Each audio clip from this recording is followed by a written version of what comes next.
Hi, everyone. So welcome to the Centre for Social Impact's research seminar series. And I'd like to begin by acknowledging that we're on Whadjuk Noongar land here at the University of Western Australia and pay our respects to the elders of this land. And today, our topic is impact investment in a West Australian context. Although I think Chuck actually has a nicer, neater, kind of more compelling title that he'll show you very soon. But it's about impact investing in Western Australia. Chuck Berger is our speaker. He's from Impact Seed and he leads Impact Seed social enterprise capacity building and impact investing work, joining social entrepreneurs with advice, relationships, and access to capital. Chuck has a very strong background in all sorts of different areas, not only not-for-profits, but in the investment space. And he was recently CEO of the Kimberley Development Commission, where he secured over 25 million in resourcing for projects in areas of youth wellbeing, housing, disaster response, and town revitalisation, as well as leading research and community engagement efforts aligned to Aboriginal empowerment and regional development goals. I won't go through all of the things that Chuck has done because they're many and varied. But I'd like to welcome Chuck now to give the presentation.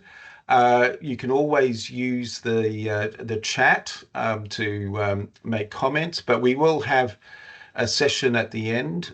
So for the time being, we've got microphones muted, but you can always write in chat, and then we'll unmute your microphones and we'll go to a question and answer session. This is being recorded. This session is being recorded. We will have the whole session on the CSI website and no doubt Impact Seed as well, along with the PowerPoint slides. So over to you, Chuck. Thank you very much. Oh, great. Thank you so much, Paul, for that kind introduction. I'm sorry to start off with IT issues, but my little share button is grayed out. Are we able to activate that, or how am I going to get my slides up? All right, just give me a minute. I'll just see what I can do. All right. And in the meantime, Chuck, you can talk about yourself. How about in the now, meantime? Chuck? Oh yes, there it is. Wonderful. Okay, good. Thank you. Okay, fantastic. So I'll just give me a sec, and I'll pull this thing up. Very good. It's coming through. Excellent. Oh, great. So now I just need to get it to do that. And now I think we're all happy and ready to go. Thank you again, everybody. And it's wonderful to have this opportunity. I'd also like to acknowledge that I'm presenting this out to the internet from Whadjuk Noongar country, and want to acknowledge their elders, past, present, and emerging, and those across the entire great state of Western Australia where we work. So I've called this impact investment WA's sleeping giant because we're going to talk a lot about impact investment and its potential in WA, and I suppose the conundrum or paradox is that there is a state with so much capital and so little of it currently flowing into impact investments. So that's one of the things that we'll try and work through today.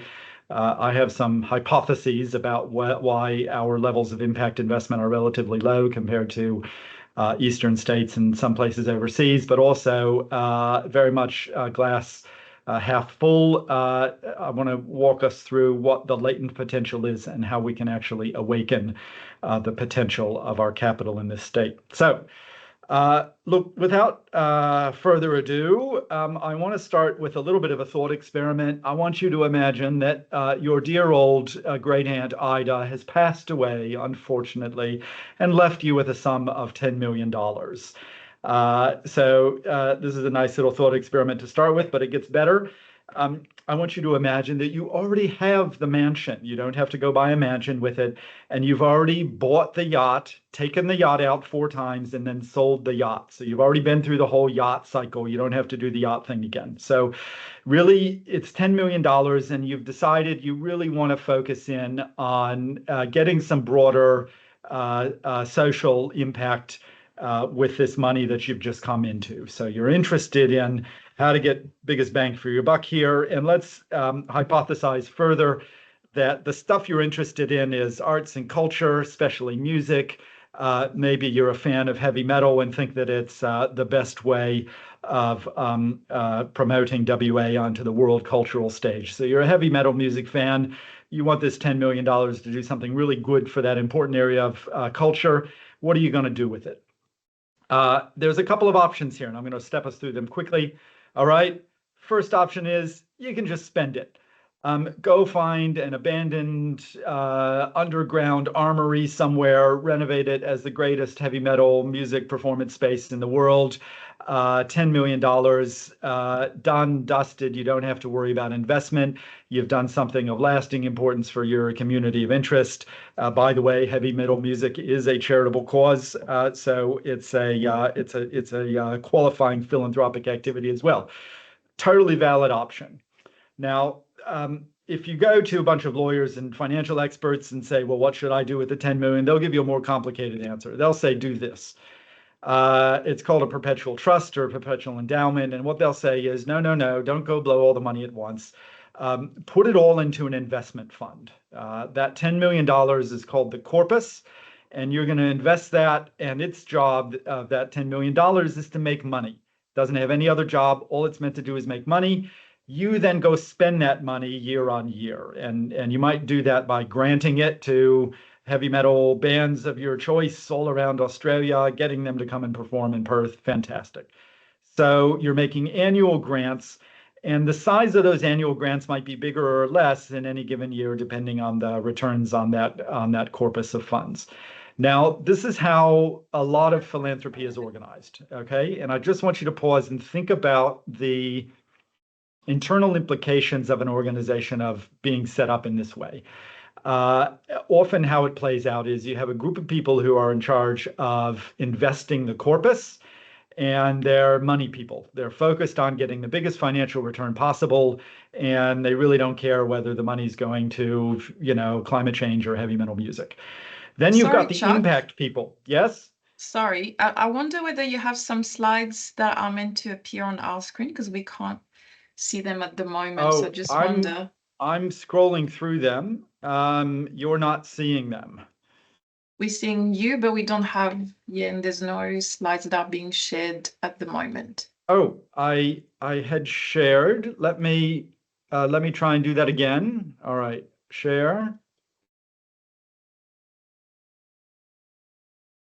Yes. Okay, and you're seeing that? So I don't know why the sharing stopped. Okay, here we are. So you haven't missed much. We'll do that again. All right, there's your option 1, spend the money. All right, option 2, you set up the perpetual endowment. Okay, so you've got a corpus of money here that's being invested for financial returns. You've got annual grants every year. Okay, now let's get into why impact investment is different. So in this perpetual endowment, you've got money people who are responsible for making the money off the corpus. Then you've got impact people who are responsible for making the grants. And these are the people who are sort of mission driven, and they really love the heavy metal music, and they're investing the grants and deciding how that all happens. Okay, so within your sort of traditional philanthropic organization or family office, you often have this divide between the money people and the impact people. And that doesn't always make for a harmonious sort of mission-aligned organization. There's often tension that arises in that. Okay, let's start to talk impact more powerfully. So the third model that I'll put up here is I've called it impact proceeds.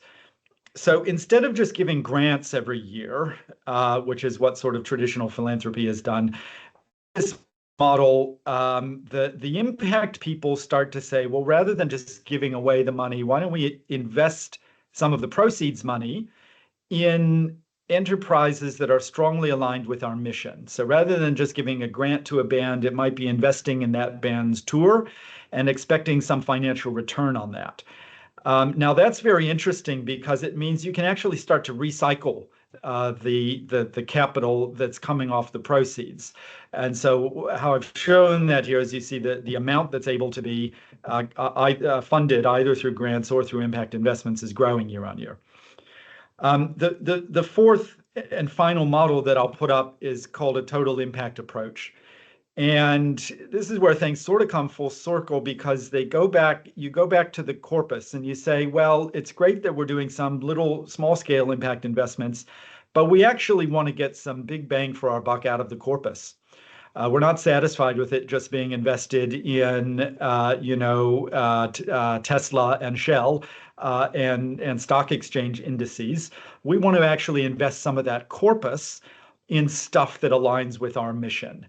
And so under this total impact approach, you've got both the body of capital, the 10 million, and the annual strategy of making impact investments and annual grants, all sort of aligned behind the mission that the fund has been set up to deliver.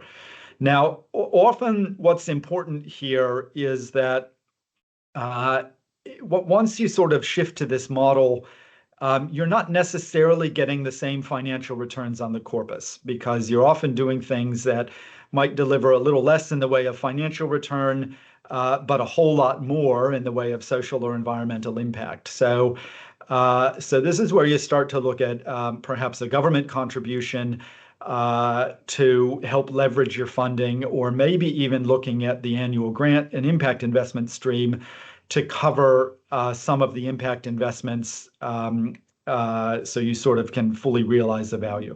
I'll give you an example a little bit later on about what this total impact approach looks like actually in practice with a real philanthropic.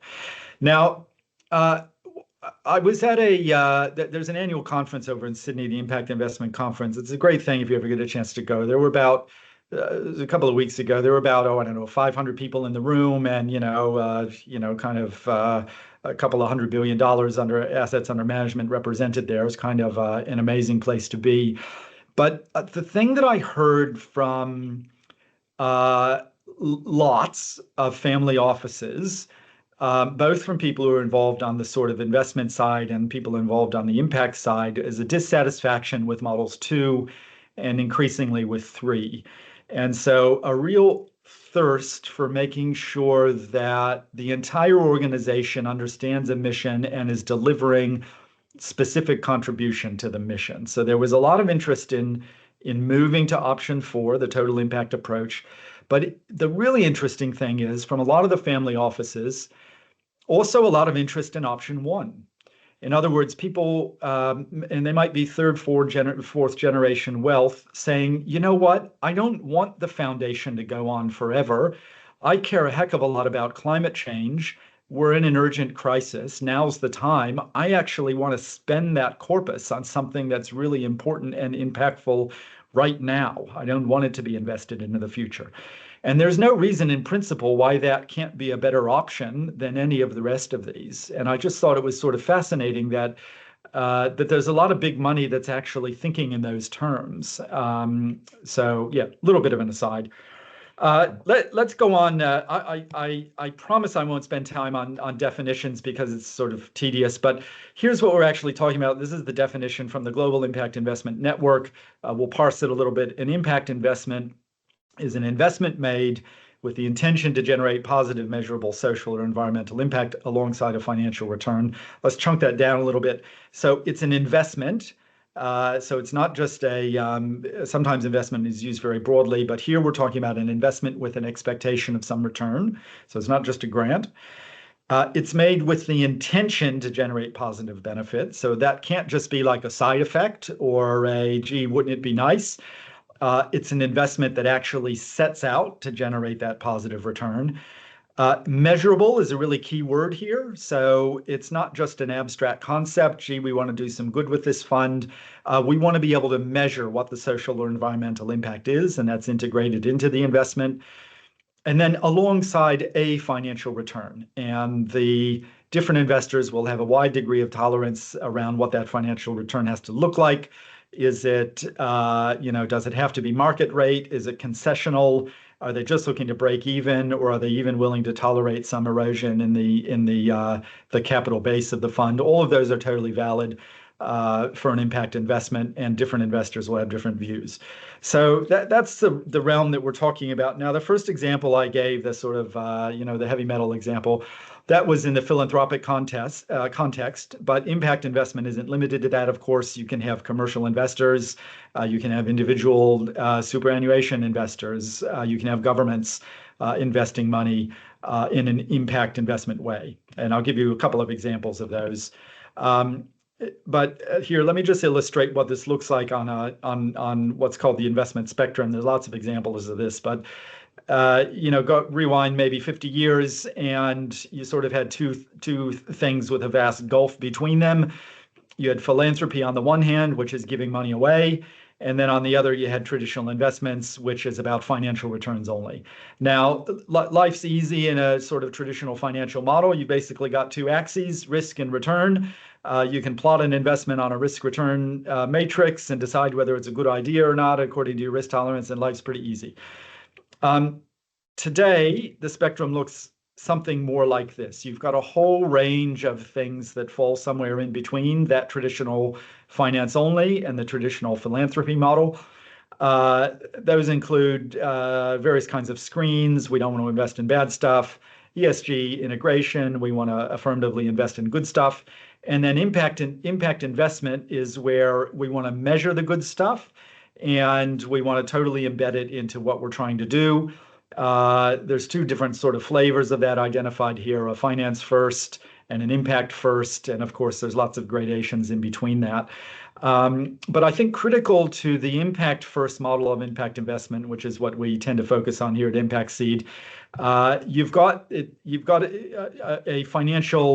concessional financial element to it. In other words, you are accepting a lower risk-adjusted return on your investment than would otherwise be the case, and that's fundamental to why you're doing what you're doing.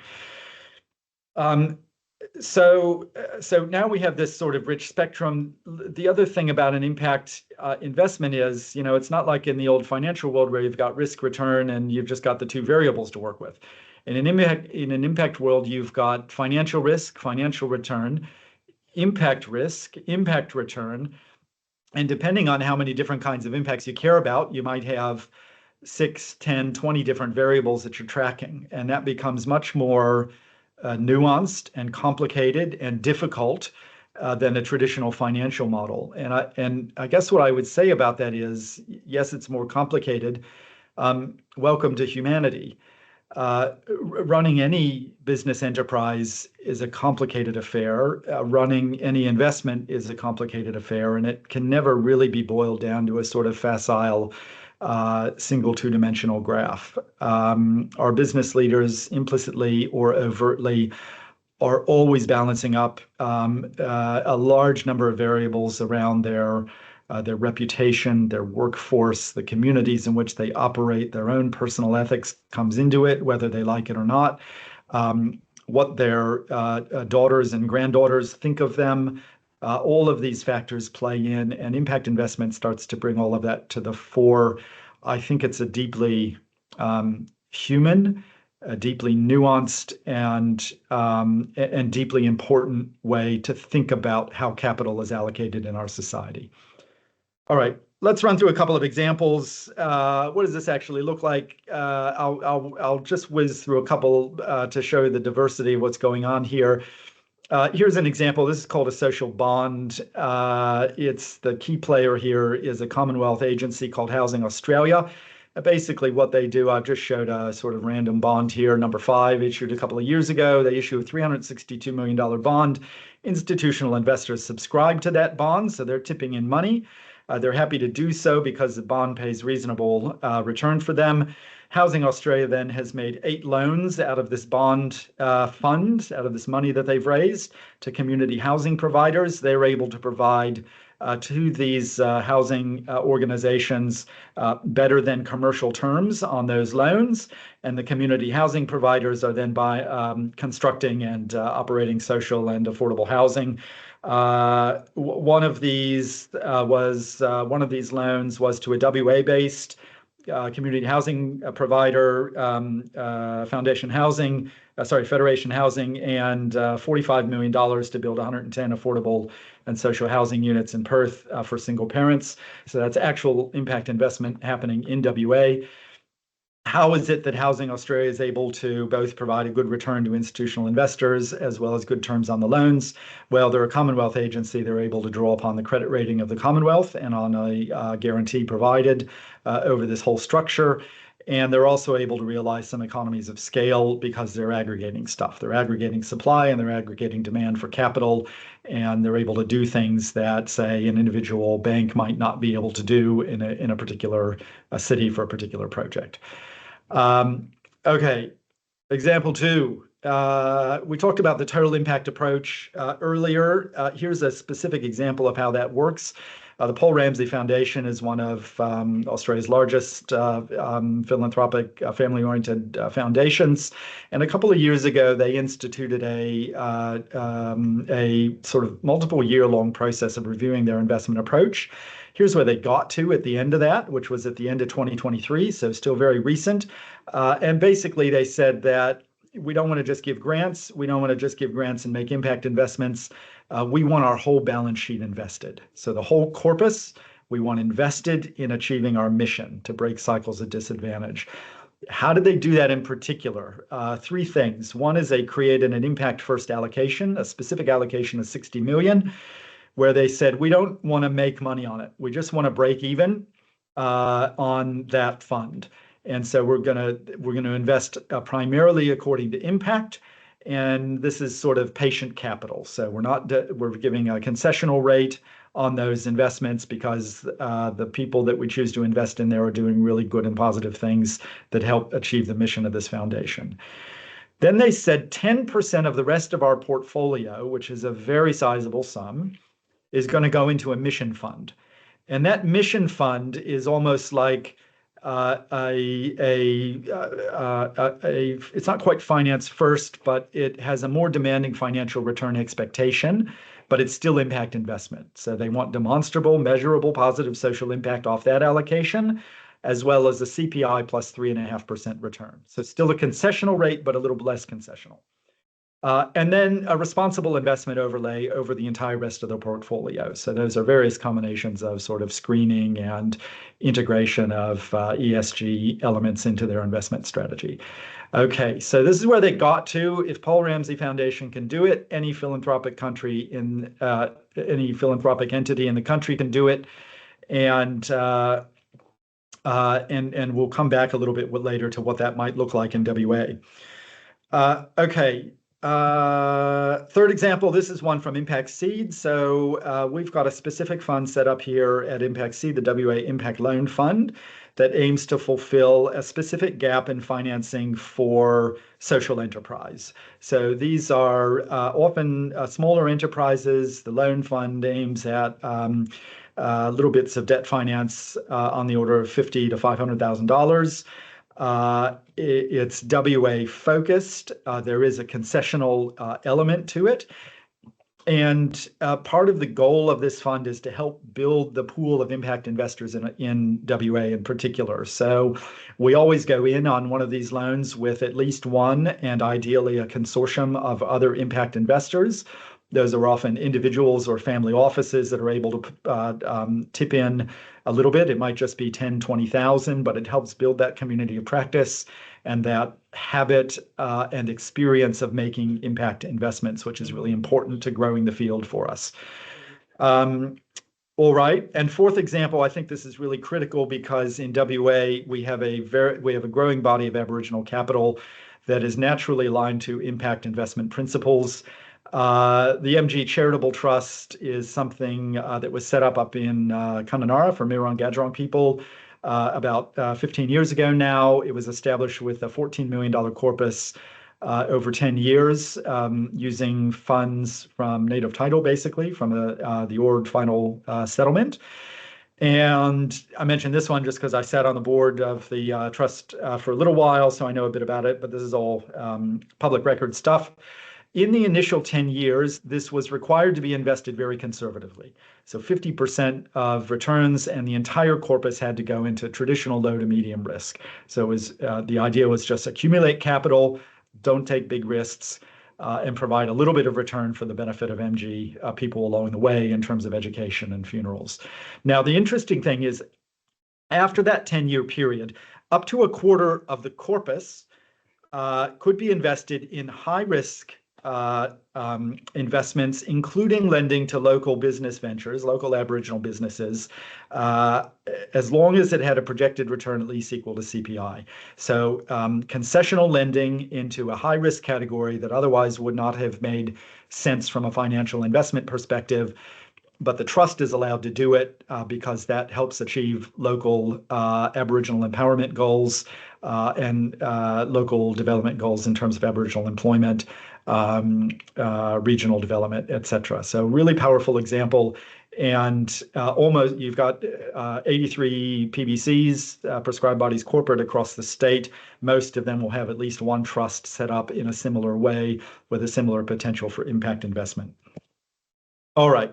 What's the situation in WA? Look, we don't actually know in dollar terms. Here's the situation across Australia. This is from the latest Responsible Investment Association benchmark report, $78 billion in impact investments in Australia as of last year, and that does not include private market activity. So this is just sort of retail wholesale markets where there's reasonable data available. You can chuck in at least another couple of billion in private market activity, which might be from foundations or corporate community funds or a whole range of other investors that are tipping more money into impact investments. Now, a lot of that activity is happening in the eastern states, and we'll come back to why. But there is some. I mentioned the housing investment earlier. There is some in WA. We're keen to know exactly how much and where and what the situation is. And so Impact Seed is actually engaging this year in developing a 2025 WA Impact Capital Report that will say, here's the state of the market in WA, here's the latent potential, and here's what's needed to actually activate it. So the sort of expanded version of what I'm running through with you right now.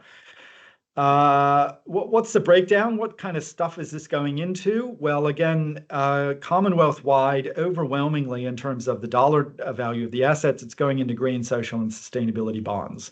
And those have a structure that's broadly similar to the housing bond that I showed you earlier. And then there's a chunk that's going into real assets, including property. Again, often this is housing related. The other slivers there are relatively modest in size, but can be very deep in terms of their impact. So, for instance, the fund that Impact Seed runs is relatively small dollar values, but it's focused on areas like family and domestic violence, workforce inclusion for at-risk youth, engagement with people coming out of the prison system and helping them reintegrate into society, stuff that can make a very foundational impact on somebody's life. So here's a snapshot of the overall picture. Again, this goes all the way back to 2020, and it's the last thing I'm aware of that's a sort of really detailed, specific picture of impact investment in the country. It's part of the reason we want to do a WA specific report.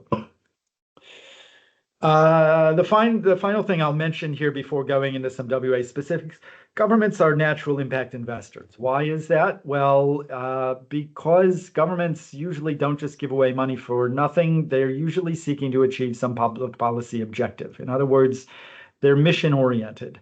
I know it doesn't feel like it sometimes, but they really are. They're mission oriented. And so a lot of the areas where government has set up big bodies of capital to invest stuff, and not just dole out money, but to invest in enterprises and activities around the country. They're natural impact investors, and really all that's needed is a good, solid impact measurement framework and some goals to really realize the potential. I've given some examples up here. I won't delve into the detail of them, but I can't resist telling a little war story about the Clean Energy Finance Corporation, which now has a $30 billion mandate, extraordinary. In 2010, I was at the Australian Conservation Foundation working with a small group of people. It was myself, Simon O'Connor, who went on to be CEO of the Responsible Investment Association, and Julian Chenoweth, who's now a assistant counsel at the Asian Development Bank. And this was Rudd Gillard years. It was all heady sort of responses to climate change. We were convinced that we were going to solve it all. It was going to be carbon tax and emissions trading schemes and all sorts of other policy responses. And Julian and Simon said to me, that's all very well and good, but the private sector won't respond unless there's some capital availability here, and we don't think the private market will do it. Let us come up with a proposal. I said, great, guys, go come up with a proposal. They came up with a wonderful idea. We were literally sitting around the office sort of chewing the fat on it. I said, well, we'll call it the Clean Energy Finance Corporation. About a year later, the Commonwealth adopted that policy in its entirety. They didn't even bother changing the name. And it's currently one of the biggest bodies of impact capital, not only in Australia, but really around the world. It is but the thing, aside from just like bragging, the thing that I think is noteworthy is that the CEFC is the only element of the Rudd Gillard climate response that remains in place. Why is that the case? Because it's making money for the government. And so it's making money for coalition governments. It makes money for ALP governments. And so it's very difficult to take it away because as soon as it starts making money off of renewable energy and clean energy projects, you've got an entrenched interest there. And, the lesson here is that really impact investment doesn't have enemies. It's a great policy response to an issue because it really doesn't have any natural opponents. In an ideal world, it's win-win stuff. All right. WA's latent potential. So when we look across the landscape in WA, who's naturally aligned? Who should be an impact investor? There's $1.5 billion in Aboriginal trusts. A lot of that is naturally mission driven because it's around the well-being of particular traditional owner groups. That body of capital is growing very quickly due to native title settlements, Future Act stuff, UWAs, mining company royalties. You can expect that to head towards $3 billion by the end of this decade. And it is natural impact capital, even if that phrase impact capital isn't necessarily always used within those trusts. Charities, how much money sits in WA charities? We don't know, but the Australian Charities Commission does produce a report every year that says, here is how much money was made in investment activities by WA charities. I did a little bit of backcasting, and it suggests that WA charities have something like $45 billion in financial assets available to them. So this is not their buildings, it's not their vehicles, it's not their office plants. It's investment financial assets that's earning a return from them. Again, a natural alignment with impact investment principles, just like the Paul Ramsay Foundation did. Then I've put up you got 30 billion lazy sitting around in WA Treasury Corporation, invested across the world in index funds and government bonds and other stuff. And a cheeky $500 billion roughly in superannuation assets. These are a little less mission aligned in some ways, or a little harder, but there are also lots of examples of where governments or superannuation funds have put forward impact capital. Here's a little bit of back of the envelope. If you took 25% of the Aboriginal money, 10% of the charity money, just like Paul Ramsay Foundation did, and just 1% of those other pools of money, you get about $10 billion, which should be easily achievable impact investment in WA. That's certainly what we're aiming for as a impact investment intermediary, hoping to play an important role in mobilizing that $10 billion to be doing much more than it currently is. All right. A few other things. Why isn't it happening in WA, but also how can it happen in WA? Here are some unique features that I think have factored into things. One is Perth isn't a finance hub. And Australia's finance hubs are obviously Melbourne and Sydney, to a degree Brisbane increasingly. And why does that matter? Well, we're talking about people at the end of the day, and where they get their collaborations from, where they get their ideas from. Those sort of networks of new ideas on a global stage, how do those enter Australia? Who picks them up and runs with them? Well, it's the people that are in those industries. They're in investment and they're in philanthropy. And Perth just isn't a hub for it. So even if you've got some passionate advocates here, the critical mass of people who are in finance and investment and philanthropy and are going to stitch together a new and innovative way of doing things, it's unlikely to happen in Perth first, and it hasn't happened in Perth first. A couple other unique aspects. We've got obviously a very large landmass and dispersed remote populations. That means that it's hard to do sometimes the kind of aggregation that you need to get an investment vehicle of any kind, including an impact investment vehicle, up and running. It's just really hard to stitch together, 4 houses here and 7 houses there across 50 different remote Aboriginal communities, as opposed to, being able to do so across a much smaller number of towns or cities. From a government policy perspective, the WA government's had a pretty intensive emphasis on regional development and procurement ways of looking at things rather than a broader impact investment lens. So lots of focus, including in the mining industry, on, say, Aboriginal procurement and Aboriginal employment directly with mining companies and under contract to mining companies and directly and under contract to government. So that's been the sort of lens through which it was often sort of viewed, well, here's how we're dealing with this. So trying to actually get impact investment up the list of priorities has been a challenge. There is a certain policy conservatism in WA, and I don't mean conservatism in a sort of partisan sense. I mean an ingrained skepticism of the latest, greatest policy wave to sweep through.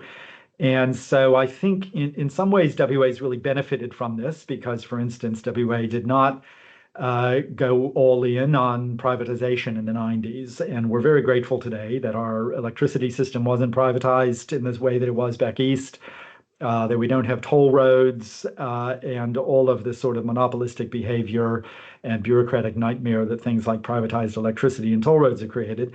On the other hand, that skepticism has probably been a barrier to impact investment getting onto the government policy radar screen a little bit.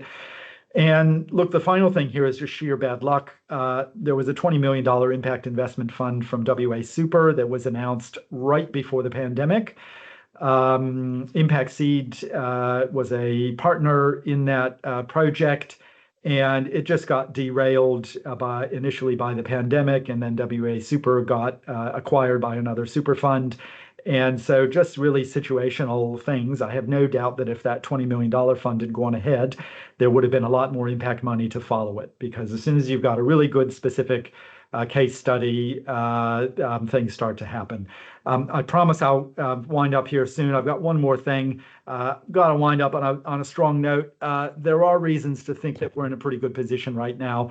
A couple of things here. WASEC has been established as a peak body for social enterprise. That's fantastic. That means we have a flourishing development of social enterprises in the state, and those are the natural sort of borrowers for a big chunk of this impact investment. We do have increased investor interest. I was sitting down with somebody who's just come over from a major international investment bank to set up an office specifically in Perth, specifically around impact investment, with a view to connecting up WA money with impact investment opportunities around the world. So there is interest here. I do have to mention the CSI network. I think one of the unique things is that there is a generation of people who've come through CSI who understand this, who are passionate advocates for it. And as they mature through their professional careers into increasing positions of power and influence, are inevitably going to carry these ideas forward. The community practice is just outstanding. I think it's a real strength to draw upon. Within government, a couple of things. We've got really sound precedents for action from Queensland, New South Wales, and Victorian governments. So we're not asking WA anymore to do anything new. We're just saying catch up.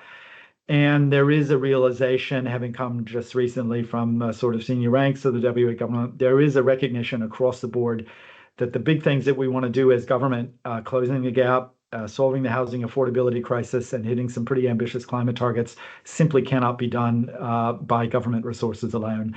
We need leveraged financial impact to do that. And I think there is an increased openness to, okay, well, how do we structure it? That's where impact investment comes in. So hopefully not a sleeping giant forever. Thank you very much for those of you who've had the fortitude to stick through this to the end. And I think we open it up now to a sort of general discussion. Yeah, thanks, Chuck. And you'd be glad to know that your numbers have increased during the presentation Oh, look rather at that. There's than like there's decreased. like 30 people. That's fantastic. Yeah, so it's usually the other way. So that's a tick for you. Now we've got a question from Alicia. If you want to, Kepert, if you want to actually put your um, microphone on and your camera on, Alicia, and ask that question, or we can just go to your comment.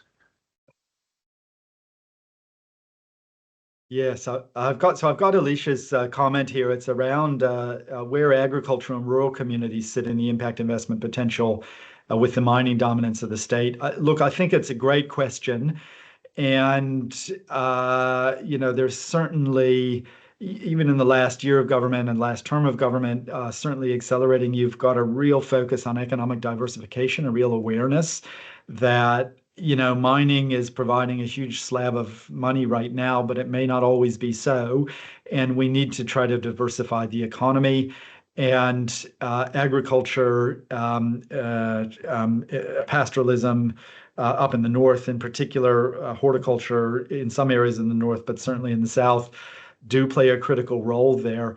I think it's so what's really interesting here is the nexus between primary production, new models of primary production that integrate not only the value of the goods and services produced, but look at the value add from high quality production, so zero or low carbon production, plus animal welfare, attentiveness, plus sort of diversified caring for country.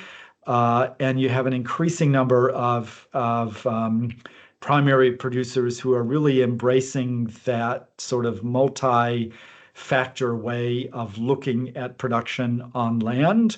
And I think though that's the area where impact investment can be really powerful because it can bring in a little bit of top-up money to reflect those broader benefits in terms of animal welfare and environmental sustainability and jobs and regional community thriving that are really important elements there. So I think you'll see government hungry to provide that top-up money on good models, and you'll see private investors that are keen to get the benefit of both sort of reputational, but also just genuine impact interest in achieving those sorts of things.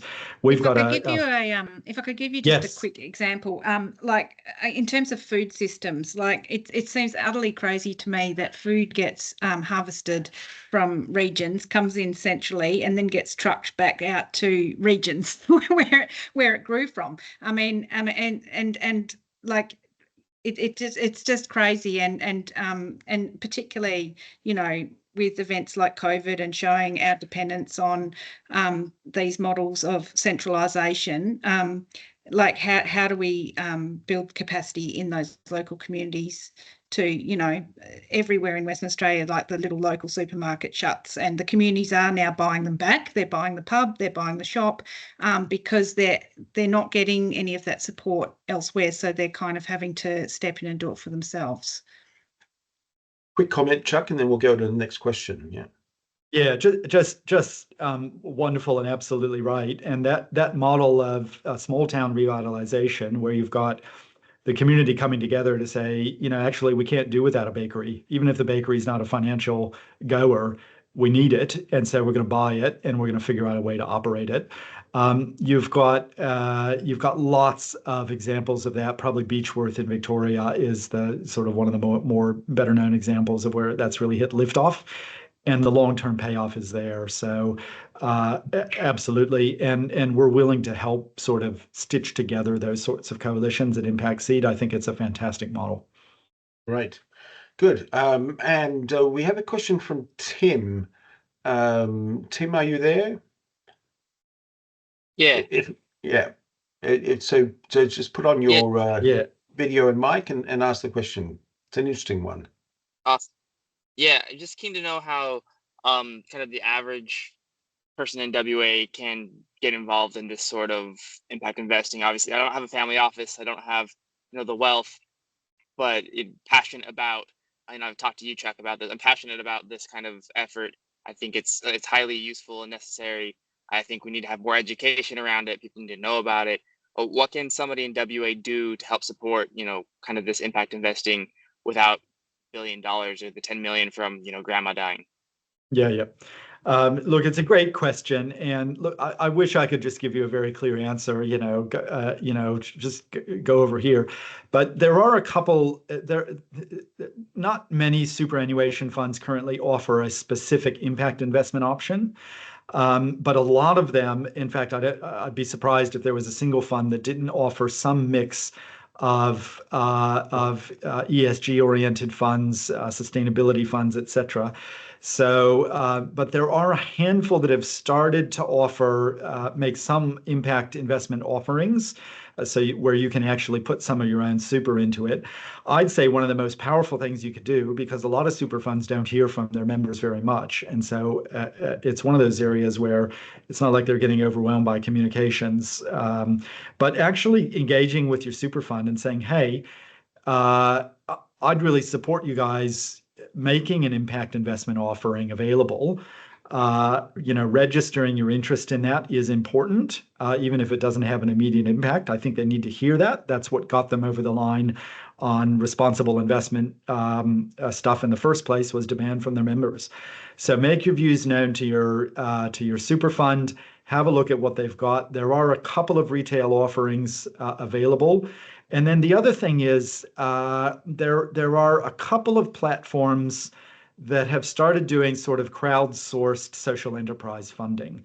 And this is an area where an individual can actually have, an outsized effect as well. I'm trying to think of one in particular, but have a look in that crowdsourcing category, because there are some platforms that say, here's 20 different things that are looking for small scale funding and are looking for individuals to put in. Good. Okay. Other questions? Thanks. I have a question about demand as opposed to supply. So here we got the supply of impact investment funds, and we now go across to the demand. So where is the demand? And we're the community housing example is there where we've seen demand. But let's go down to the social enterprise, social business level, who are assuming they're investable and can take on concessional loans or take on some equity. Have you seen limitations from the demand side in Western Australia in terms of investable desires, if you like, from the demand side as opposed to the supply side? Is there a limitation there? Yeah, there absolutely is, no doubt about it. So I guess the way I think about demand is there's what's the current investable demand, and then what's the latent demand, and they're very different things. So the current investable demand is challenging. So if hypothetically, if we had an investor come to us tomorrow and say, hey, I've got 10 million that I want to put into impact investments in WA, what should it be? I'd struggle to come up with 1 million of immediately investable social enterprises that are ready for that capital injection. So I think I think a lot of the work of building the field is both growing investor interest, but growing the maturity and the sophistication of social enterprises so that they're able to actually utilize that capital injection as it comes forward. And to some degree, there's probably an element of either sort of, I don't know, complacency or learned helplessness, where because grants have been the way that philanthropy operates for so long, there's a kind of expectation that when you're building a social enterprise, that it's grants and then more grants and then more grants. And that's really a sort of traditional charity social service delivery way of operating. There's nothing wrong with it. I think there's always going to be a place for that. But getting people to make that mental transition and then the actual operational transition to debt finance and equity finance can be a challenge. The latent demand, though, I think is an interesting question, because anywhere where you have a big unsolved social problem, you have latent demand for impact investment. And I think one of the richest areas here is in the First Nations space. You do have this, you have apparently intractable, but not actually intractable challenges in Aboriginal communities. And you're starting to see a lot of innovation with Aboriginal organizations doing stuff like, well, rather than trying to start up a whole new business doing something, let's just look around and find going concerns and buy them up and repurpose them to serve the actual needs of our traditional owner community. And I think that's fascinating because it's something that leans hard on capital rather than leaning hard on sort of innovation and grant, sort of grant startup ways of doing things. So yeah, I think we are seeing rapid change in both the supply and demand parts. Good. Henriette? Yeah, I have a question that actually ties into that a little bit. I was wondering whether you see the role for like creating that bigger like demand ecosystem. This perf has some specificities that like make it different from the East Coast or maybe like innovation ecosystems globally that focus more on the impact space. But do you think there's like something to leverage in like bringing those ecosystems over, like similar setups, or what do you think it is that the perf ecosystem needs to unlock? Does that question make sense? Yep. Like, can we use similar innovation ecosystem models to establish something like that? Yeah.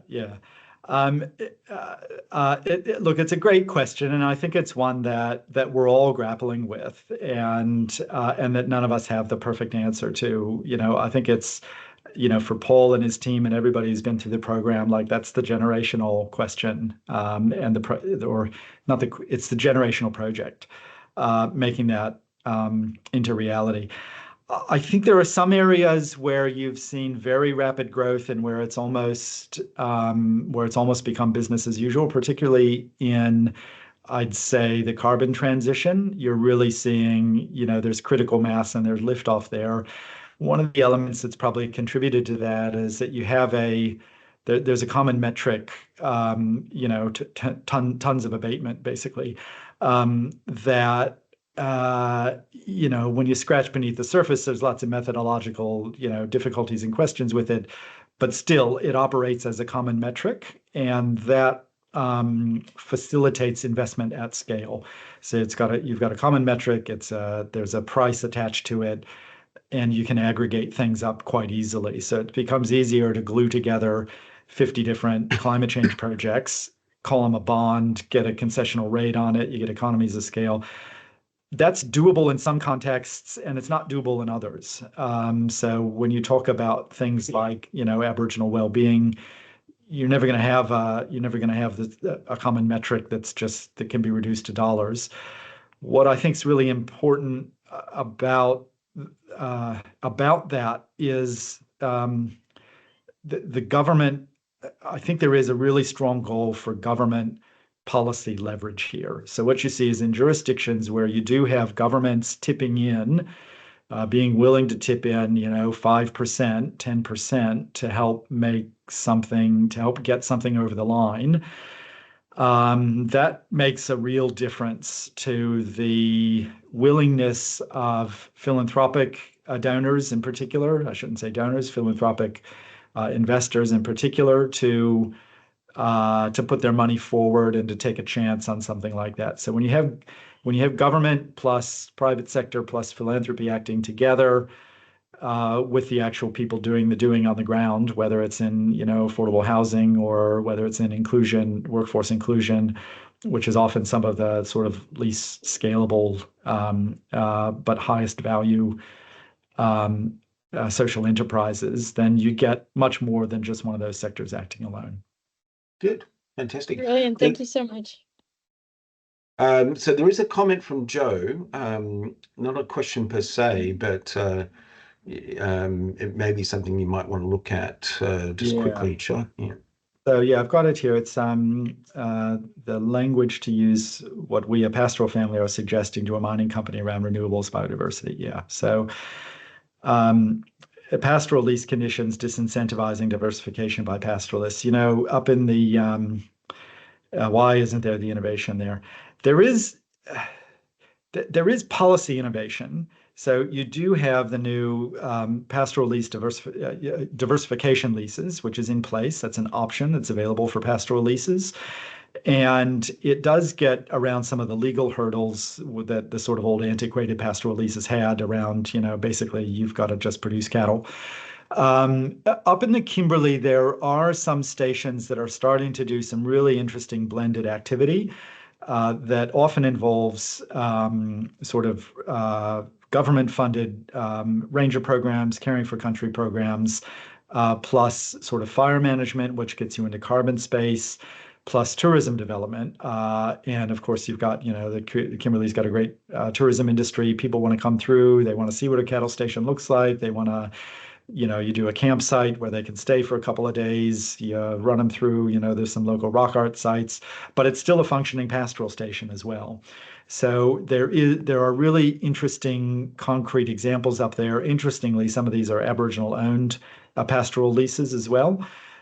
So you actually have a recycling of capital back into the local community rather than to a remote owner of that. So yeah, I'd encourage you to have a look at some of those. But absolutely right, that diversified economy on a pastoral station is absolutely the way forward. Great, fantastic. Well, we might end it there, but if everyone can have a quick look at chat, because we've got a whole pile of things that you can do. First of all, you can subscribe to our newsletter, so you get news about these events and others every month. We have an outcomes measurement workshop in Perth, and we also have one in Adelaide if you want to visit Adelaide, or you're actually from Adelaide, or I don't know whether there's a third option, but anyway, there's another outcomes measurement workshop in Adelaide. And our next research webinar is on economic evaluation.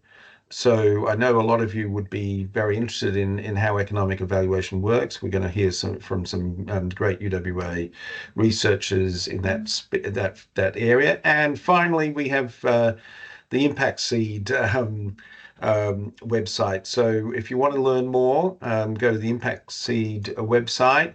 This recording and the PowerPoints will also be, no doubt, on Impact Seed as well as the CSI website as well. So you can always tune in again.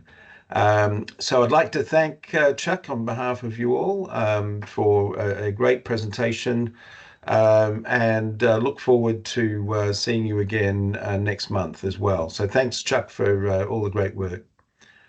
Thank you. Thank you so much, Paul. It's been a pleasure.